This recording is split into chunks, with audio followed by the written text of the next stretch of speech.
Welcome to The World Today. I'm Waqas Majeed Khan. Today's topic for discussion includes the FATF review, which is going on, and we're hoping for a positive outcome.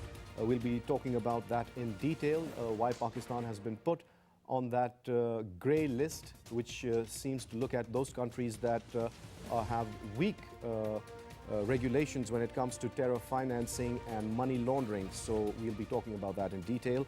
Along with that, we'll also be talking about the repatriation of our Afghan brothers back to their country in a dignified way.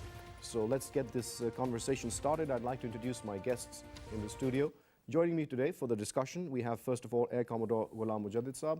He's a defense analyst, a regular on our show, and along with him we have Shiraz, who is an academician and also a regular. Thank you, sir, for being here.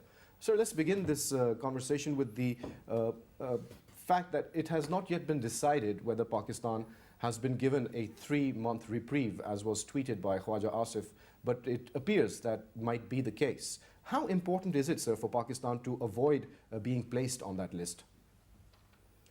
It is important from many perspectives that Pakistan must not be placed on the grey list of the FATF. Because it would restrict or hamper Pakistan's integration with the international financial system. The loans that we take from the international institutions and the remittances that Pakistanis send from abroad, they might be affected. The limits might be placed on a particular amount that can be sent by the expatriates, Pakistanis from outside or something, and many such measures that will impede Pakistan's integration or ultimately, of course, Pakistan's economic prowess.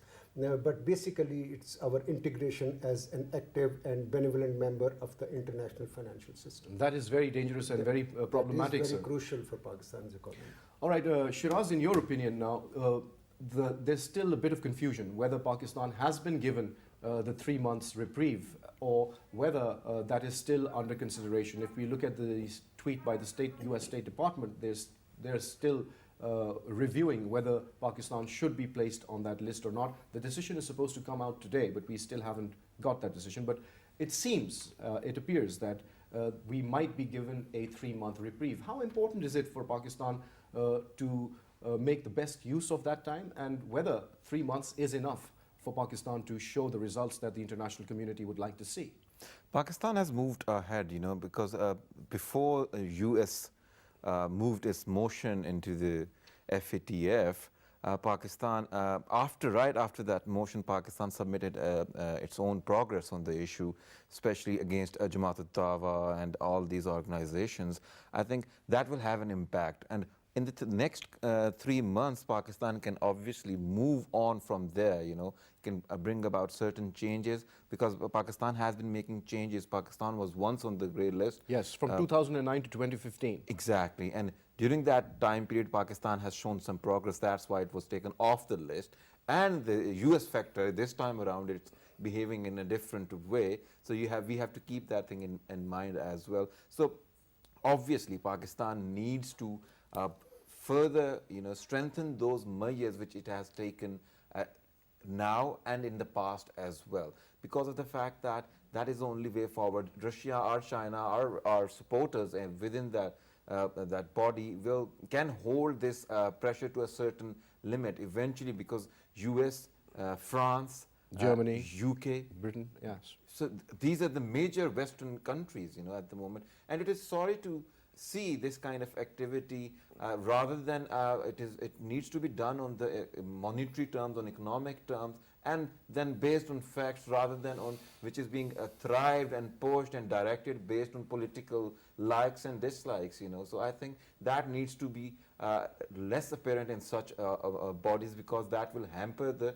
original goal of the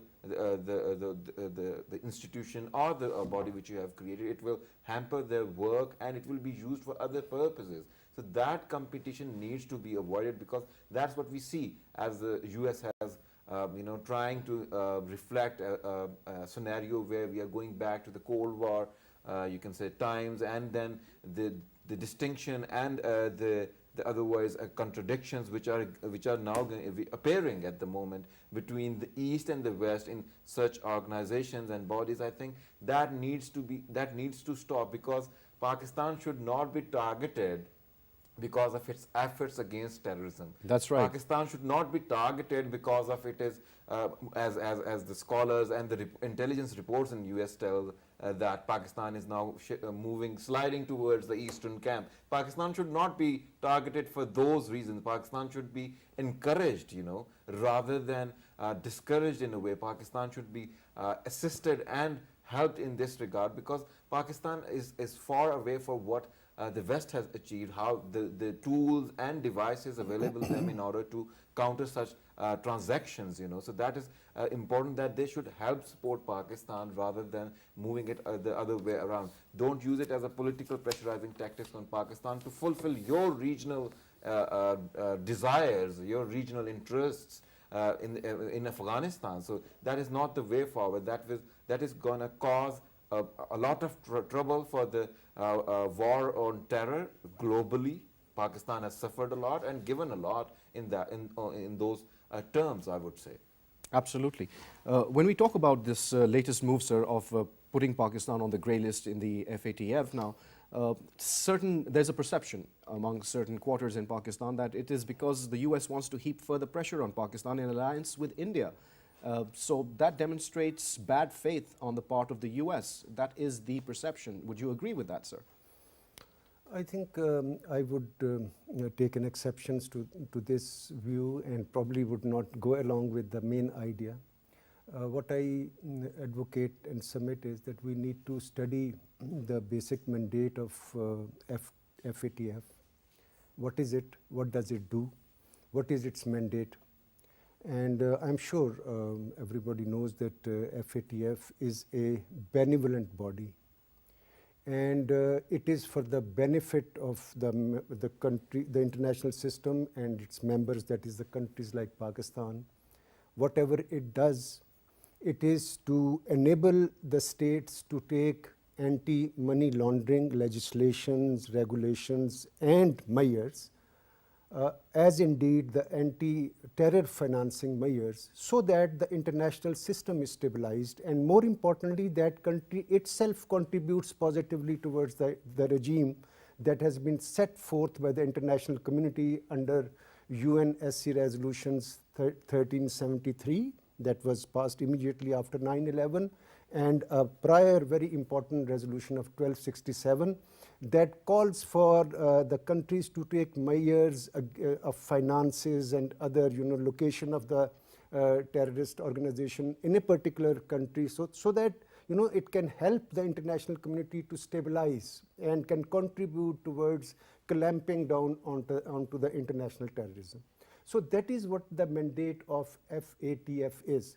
It does not operate under the big power influence or something, because the countries who have economic clout, they have enough GDP and they have enough population, they are its members, and they follow the enforcement of the regulation and rules that have been accepted by the international community under UNSC Charter or UNSC resolutions, and that is what its mandate is. So from that perspective, I think there has been very intense engagement of FATF Asia Pacific Group with Pakistan.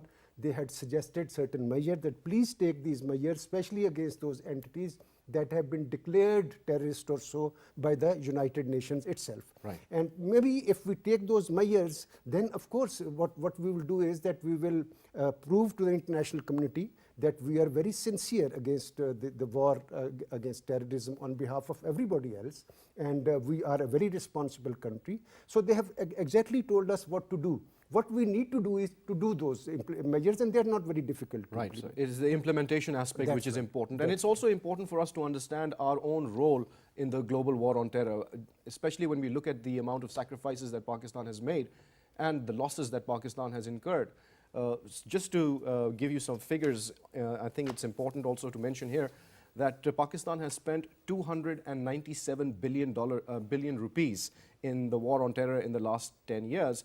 The United States agreed to pay $132 million for counter-terror efforts to Pakistan, of which only 111 million have been received so far.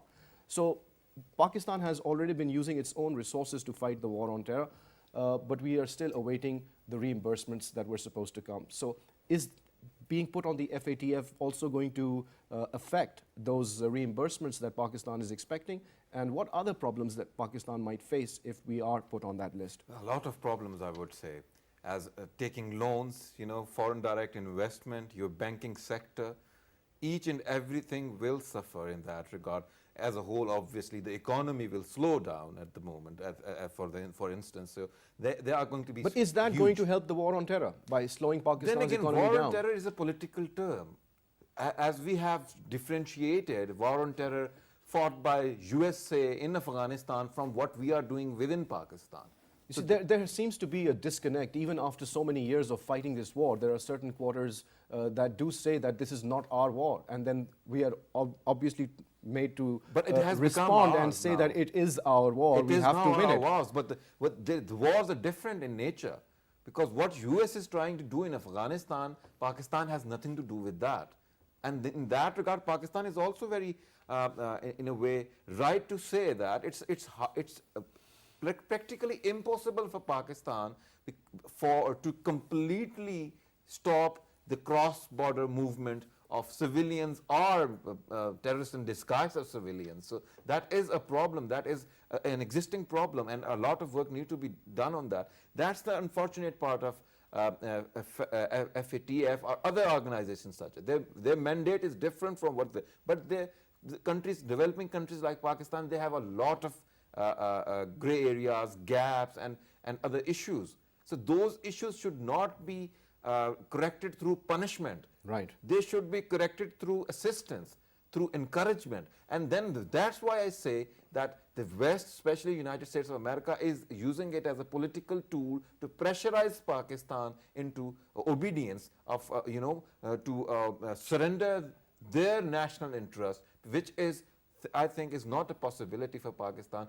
And doing such a measure, taking such a measure, will be a harsh hammer on the Pakistani side, and it will even worse for the efforts Pakistan so far has made against the war on terror. Whether they acknowledge Pakistan's effort on terror, war on terror, but they do not incorporate it, reflect it in their policy statements or policy as such, because it is not in their favor at the moment. Because if they do so, that will obviously complicate. I have mentioned this many times in your program and otherwise as well. India at the moment is their only strong ally in the region. So how can they ignore India? And it is probably doing two tasks for them at the same time. Pakistan is moving on to the other camp, while India is still in the kind of 50-50. Their foreign policy has been very successful. They have been able to make believe the US that they are on their side, and at the same time having a very healthy economic relationship with China as well as Russia. And Russia. Right. So, well, let's talk about the importance of FATF to Pakistan itself, sir. First of all, sir, this Pakistani state's responsibility is to provide a safe and secure country for its citizens. That is also a very important aspect of the FATF, and that means elimination from Pakistan of all non-state actors who embrace terrorism, militancy, and extremism. Now, what has been done to actually achieve that goal, sir? On the ground, when we see certain actions being undertaken by certain groups, it does really give a bad impression of Pakistan to the outside world. How can Pakistani government really make sure that we don't send out negative signals and messages as a result of what's happening on our streets?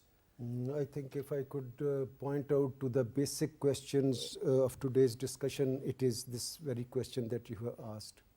The FATF and its deliberations and what we are fearing and what we are expecting actually revolves or rivets around this question. It is the basic responsibility as a country of ours, that is Pakistan, that there should not be an iota of doubt in the mind of the international community that because Pakistan wants to do it, just because we might not be placing enough emphasis on the particular aspect. That could be the reason. that those entities which have been established as being terrorist by the United Nations, through a process in which the world is involved, in which of course India has a say and China has a say and everybody else has a say. If they have said that, well, these entities, there is an evidence that these entities are terrorists and they have been declared by that organization. So what, as a responsible country, any country should do, that we should take all legal measures, statutory measures. That means we should make laws if they are not there.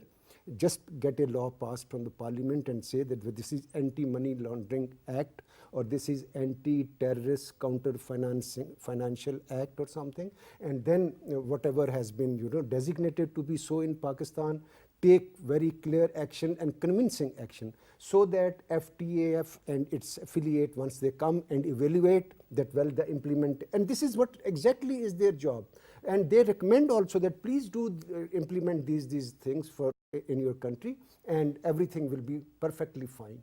And the best example is that in 2015, once this government passed Anti-Money Laundering Act, then that was the act, that was the moot point, that to take us from the long, 3 years or whatever years long grey list that Pakistan was in from I think 2012 to 2015 also. So 2009, sir.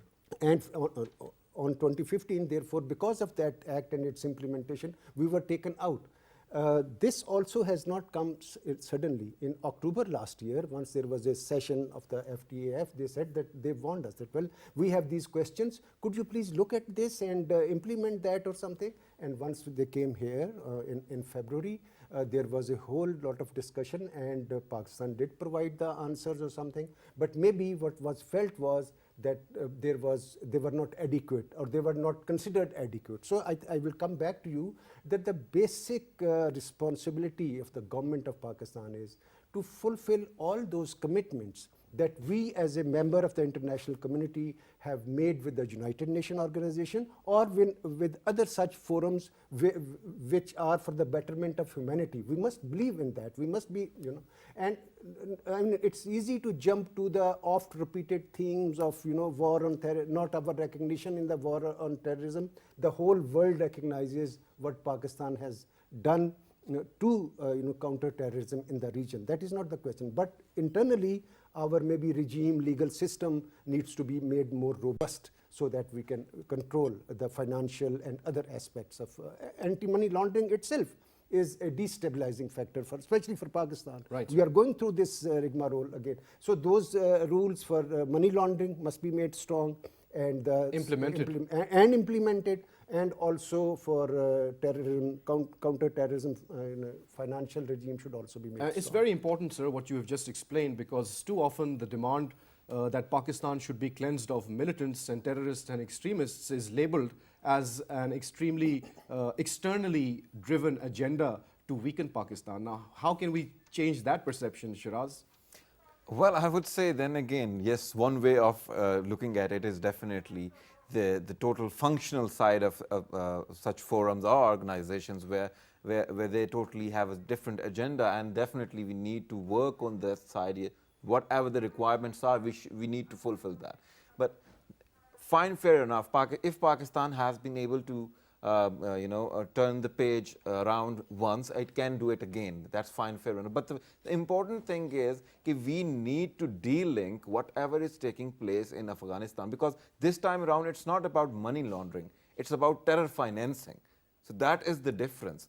Money laundering is both. It's both, but money laundering is more or less something where we have done some work, because that's what has been taking place in the Supreme Court, in the Parliament, the discussions, and such issues which have Panama leaks and whatnot. Exactly. So that's what I'm talking about. So, but then again, at the moment, the issue that is circling this watch list related issues is more to do with terror financing. Pakistan has been lacking in that regard. Pakistan has not been able to clearly take some steps in order to totally shun this infrastructure which exists in Pakistan, from where these terrorists basically generate revenue and then exploit that against the Pakistani state as well. There are issues, but I want to differentiate that thing from whatever is again happening in Afghanistan. The Haqqani network, if they say Haqqani network is also taking, is also being financed from Pakistan, how are you going to overcome that blame?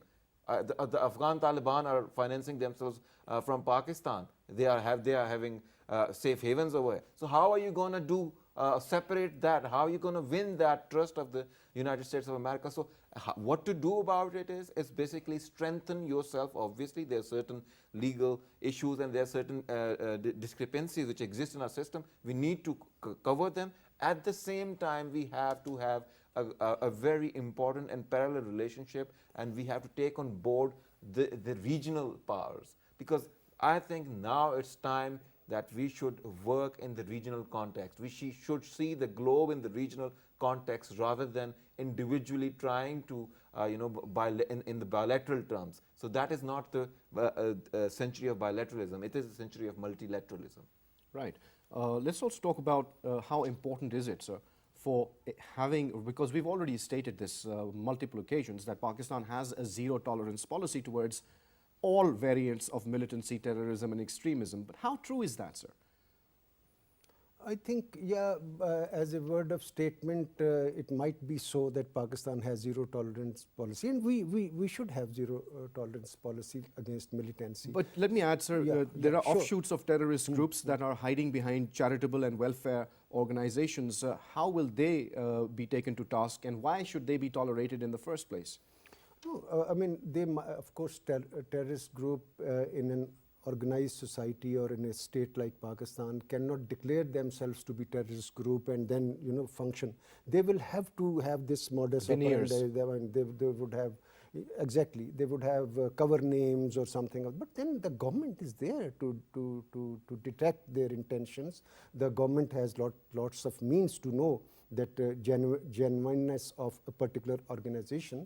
And of course, zero tolerance policy is not for anybody else. Its benefit are directly to Pakistani state and society. Any state where the government has not the total monopoly over the use of force and coercion is destined to get ripped apart, get fractured or something. And we saw some aspects of this very unfortunate spectre in case of Pakistan. We might blame anybody else, but I think we need to re-evaluate our internal situation. And if there are organizations, they are posing to behave in other way than what they portray themselves, then well, I can be hoodwinked, but not the Pakistan's government, not the state of Pakistan. And if that be so, then I think we should take this zero tolerance must be in this field that the state of Pakistan has to exercise. Otherwise, the internal repercussions and the external repercussions, I think they will become difficult to. We are already going through them. We are already going. And a very broad and a general way of resolving this issue. Somebody asks you what's wrong with Pakistan. I personally believe it's the institutional imbalance of power. I've talked about it earlier as well. Unless we achieve that balance between the institutions within the state, I don't think so any effective work can be done in that regard. So first of all, then again, importance is given to the internal cohesion, internal balance, internal interdependence. We don't have to depend on other entities in order to bring about a domination, a dominant factor to us within the state. We need to look for our national interest within among ourselves. So that is the only way forward. So internal divisions is what you're blaming for the state of affairs? I would say, why not? States are like organisms. Right. And institutions are their organs. So if one institution grows or overdevelops, that's fine, fair enough. For a time being, maybe it may sustain the organism, but otherwise the organism will stay static, and that's the case with the imbalanced state. I call them the imbalanced state because Pakistan is neither a failed state nor a weak state. Then well, let me ask you, Shiraz, that how important is it or how necessary is it to understand that Pakistan is at the moment on the wrong side of a global consensus when it comes to policies that countries are uneasy with Pakistan when it comes to the issue of terror financing, which is why we are having this program in the first place. So how do we address their problems? Well, that's what I'm trying to say. That is one way. A general resolution to this problem is obviously looking at the institutional imbalance. But the other important thing is I'm unable to understand Pakistani response, because now what I see a kind of direct confrontation between Pakistan and US, a soft confrontation at the moment, if we may say. So that's what is taking place at the moment. So we need to avoid that. In order to keep that alive, in order to keep it active, we have taken certain foreign policy measures in the recent past, which are going to have repercussions in the future. So that is not the way forward. We should not be reactive. We should not be emotional state. We need to settle down. We need to answer these difficult questions with certainty and cohesion, with what you call with a settled mind. Right. A mind which is not settled, which is in a state of panic, will never be able to come up with a conclusive answer how to get them on board. So why is there, and let me ask you this, why is there this lack of clarity in our policies? Sir, would you also like to answer this question? Yeah, but then from the thesis that it is the internal balancing that states have to do, it is the internal factors, it is a society that has to be integrated, and state being an issue of the society itself and all that, why do we hastily go to external factors? Exactly. I mean, first we need to stabilize our own society. Very oft repeated phrase of putting our house in order. Right. And I don't know, we are not very fond of introspection. That means looking inwards. We are very predisposed to looking outside toward confrontation with United States, and also we like to play the victim. Or elsewhere. And that is not a good. We are a very powerful country. We are a very dignified country. We can do anything positive. Pakistan is heart of Asia and whatever. It was not to encourage this phrase was. But not do you think that maybe our something. national psyche of procrastination also has some element to play in the way or the reasons why we are reactive, as Shiraz was talking about? Why we are trained always in a way. We have been trained as a security state. Very, very right. But what I will conclude, I mean, this argument is that we have to look inwards. Huh? If there are problems, I think the roots lie within us, and we need to correct them. And there is no harm in doing that. I mean, it is not always India, it is not always Afghanistan. Permit me to say, it may be that if we corrected our internal, and we are very much capable of doing that. We have just done it. I think we are a little carefree in probably managing our internal affairs or something. And there are very great minds out here, and we should look inside first. FATF, it is why it has happened, why there are, the whole world, for example, except for China, Russia, or a few others, why are they there? They are not there on the purpose that they want to punish or harm Pakistan. I don't think so. It is like that. Even countries like China and Pakistan, sir, cannot in perpetuity avert their gaze, sir, from the presence in Pakistan of militant and terrorist elements. And I would add over here, because as said earlier, that it's not India that we have problems over here. It's not Soviet Union that we are facing this situation. So it's. And then again, one day, we cannot blame China for what happened to us. So that needs to be clearly, it should be a narrative. Well, just to add a few things that Rana Afzal, our finance minister, has said, that the government has taken steps to check smuggling and foreign currency smuggling, as well as taken steps against counterfeiting foreign currency. That is also important steps that have been taken by the government. So I suppose that the government is working on this particular issue to solve this. Definitely. And it's very important that it is solved in Pakistan's favor. But how are you going to stop that thing at the You can't ask me that, Shiraz.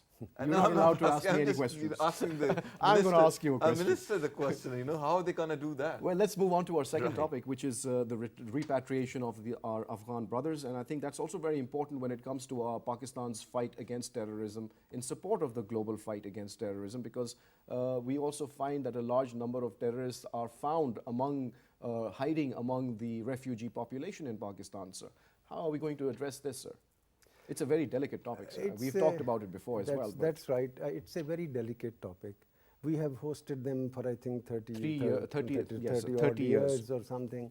And then suddenly we have found out that there are terrorists that are operating amidst those refugees. And then we have suggested that they must go back, and they must go back immediately or something. This is very peculiar, and we probably have not taken this decision as a society at the political level. It's not an inclusive decision, probably.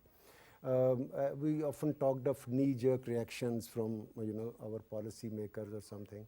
Well, if an issue is debated and we reach to this conclusion as a nation that Afghan refugees must go back, and we coordinate with the world community, and before that we coordinate with Afghanistan that it should be an organized return, a dignified return, as they said. Sir, I also want to, I'm sorry to interrupt you here, because many of the Afghans are born in Pakistan. That's true. In other countries, if a Pakistani is born in the US, he becomes a US citizen and also has the option of having a dual citizenship. So can there be some kind of a mechanism for Afghans who are born in Pakistan? Can they be given dual citizenships? Can something be done to facilitate them? Because obviously Afghanistan is at this point in time not capable of absorbing 3 million Afghan refugees. It will create further problems for the Afghan government itself. So what's your opinion on that, sir? Yes, I think very, very nice point. Not only this, but there could be many other acts of accommodation and facilitation of the Afghan people here. Now, I think if they came in, somebody came in 1980 or something, it must be a middle-aged man or a woman born in Pakistan who might themselves have kids or something. Absolutely, and they probably consider themselves more Pakistani than Afghan because they were born here. Yes, I mean, this is a political reality that has turned into a social reality also. I mean, there is a lot of sociology, socio-economic reality about lives of millions of people in a land that they were, welcomed as guests, honored guests and all that. And once we did that, the people in Pakistan, they said, okay, we are calling them, they're welcome, they're our brothers, but then in the ultimate analysis, this might happen. And one of those factors was Pakistan's own, we had a particular societal profile or profiles, we had a particular culture that was impacted by the culture of these refugees, and therefore there were many good things and many unwanted things that might have happened in our society. Now we want to settle them back. Oh, that's a very good step. But these factors, sociological factors, anthropological factors, the cultural factors, would have to be taken into account and catered for in the manners that the countries they cater for with this kind of situation, like immigration rules, dual nationalities, things of that sort or something of that sort. I mean, owning of businesses in one country while they are residing in another country. Would that not also build a lot of goodwill, sir, among the Afghan population and the Pakistanis if we were to facilitate the Afghans in certain ways, maybe give them I think, some kind of a recognition for being born in this country? What should happen is, and what was intended to be, that once we welcomed 3 million and more Afghan refugees over a period of time, our intent was that we should build Pakistan's goodwill and show them our brotherhood to the ones who were in adversity at that time. I think this basic principle must continue, that whatever we do with Afghan refugees with the help coordination with Afghan government and the world community, Pakistan's goodwill and the effort that we, the so-called, well, if you call it a sacrifice, that the Pakistani society extended towards the Afghan brethren, it must be honored, valued, and it must be nurtured. That, well, Pakistan as a society did this for us. Afghans should remember for generations to come, and it should evolve into a fraternal relationship between the two countries. I fully agree with you. Well, I hope, sir, that they can take such steps, but who knows what's going to happen. But Shiraz, what about the economic problems that the Afghan refugees are going to be facing if they are repatriated to Afghanistan? Because if you really look at it, the conditions which forced the Afghans to take refuge in Pakistan back in the 1980s are no different from the conditions in 2017. 2018. Oh, yes. 2018, sorry. Yes, obviously. The important thing is how the international community is responding to it.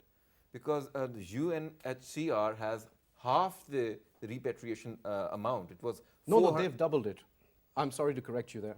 The Four- UN, four- yes, they've doubled, Doubled it. for those Afghan refugees who are going back to Afghanistan. They've doubled the financial It was assistance. $400 US dollars, somewhere around there. Well, I'm not exactly sure So- about the amount, but I do know Then that it pro- has been the doubled. problem then again is how are you going to keep them there? The situation in Afghanistan is not friendly enough that they, because early on some 400,000 people, refugees left for Afghanistan and 100,000 came back to Pakistan again. And then the problem of registered refugees and unregistered refugees. Right. So you are not clear that how many Afghan refugees you have been hosting over there, because the registered number is somewhere 1.2 million registered Afghan refugees. And according to an assessment, that is 2.7 million refugees in Pakistan, registered and unregistered. So that is going to be an uphill task, because situation in Afghanistan is not a friendly situation for civilians to move on there. And the people who have lived in a peaceful manner in Pakistan, obviously it is difficult for them to take the decision. And I don't see the international environment as such in the moment, at the moment is helpful or encouraging for them to move, because the flow of man-to-man information or human-to-human information is so much over there, so there's so much cross-border activity that they clearly understand their chances of survival in Afghanistan, which are near to none. So that is more important. Livelihood and life. Survival is more important than livelihood. You have to survive first. So that is going to be a very uphill task. And I think it is difficult for Pakistan to force that repatriation. Well, this is the problem here, you see, because Pakistan has been giving extension upon extension, which is like a month's extension, then another month's extension, then another month's extension. We've seen, I think, 3 or 4 extensions already. But does that solve the problem? Isn't it more important to have a proper, well thought out, long-term, phased-out plan, which actually addresses the issue on the grassroots level? Because the important part over here is Pakistan is making all the effort. What's happening from the other side, from the Afghan side? Because they are not ready to take them back at the moment.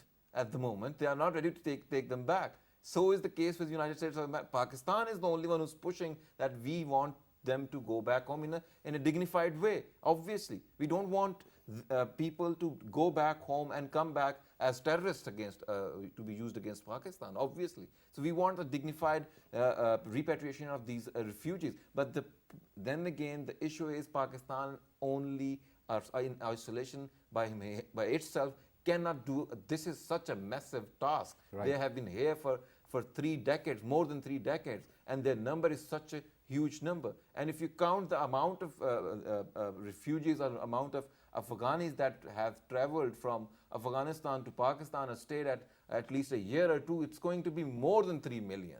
Right. It's going to be in probably 10 million, 20 million. So that is the problem. That needs to be resolved in collaboration with Afghanistan and the forces, the US presence in Afghanistan as well. So it cannot be done by Pakistan only, simply. And yes, it is one of the reasons. That's what Chief of Army Staff has mentioned, that there is an issue because there are terrorists living among these refugees, and it is difficult for us to separate them from there. So there are issues that relate to terrorist-related activities. There are issues that relate to terrorist-related financial transactions. Yes, there are. But in order, if you push us and pressurize us to do something about it, then first of all, we have to move this chunk of refugees in a dignified way to the other side, make sure that all the external factors have been taken care.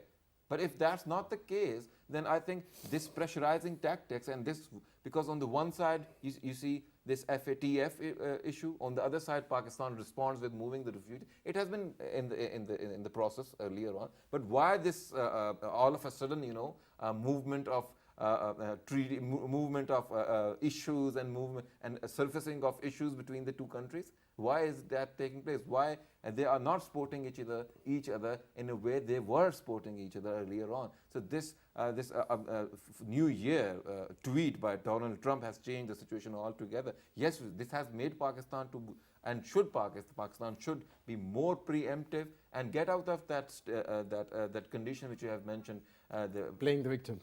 playing the victim and being lazy at doing things. Oh, yeah, we should procrastinating. Procrastination. So Yes. we need to be preemptive Yes. if we want to see something different. Because currently, what I see, I may be wrong about it, but currently only 600 kilometers of our border is safe On the Afghan side. on the China side.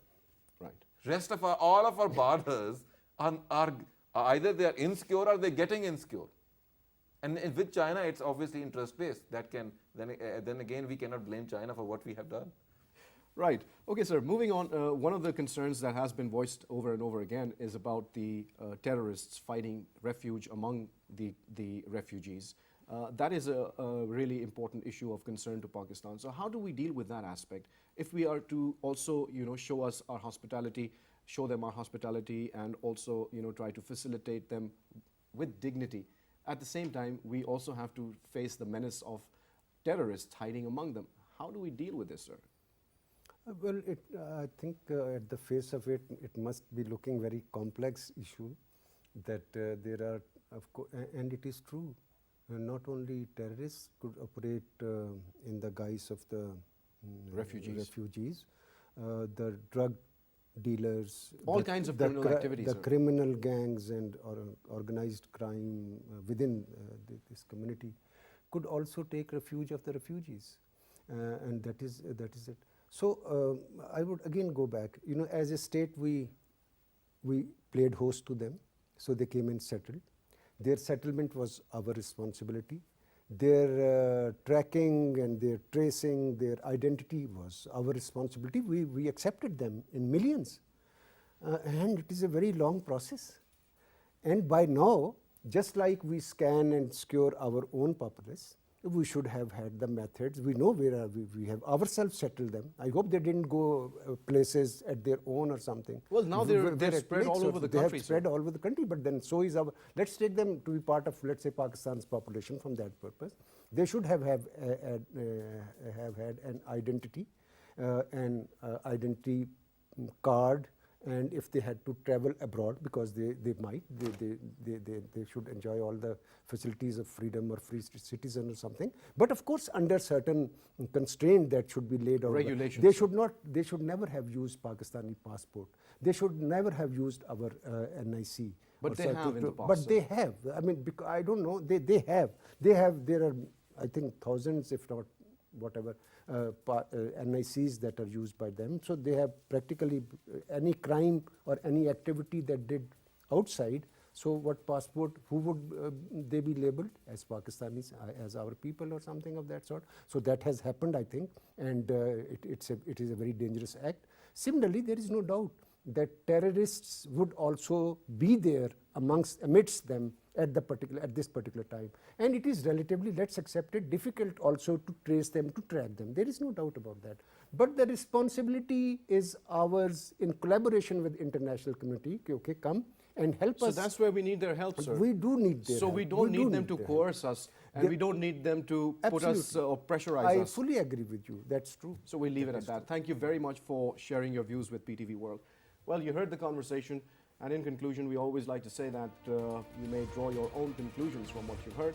But on a positive note, we hope that Pakistan does take this necessary steps that avoid Pakistan being placed on that FATF grey list.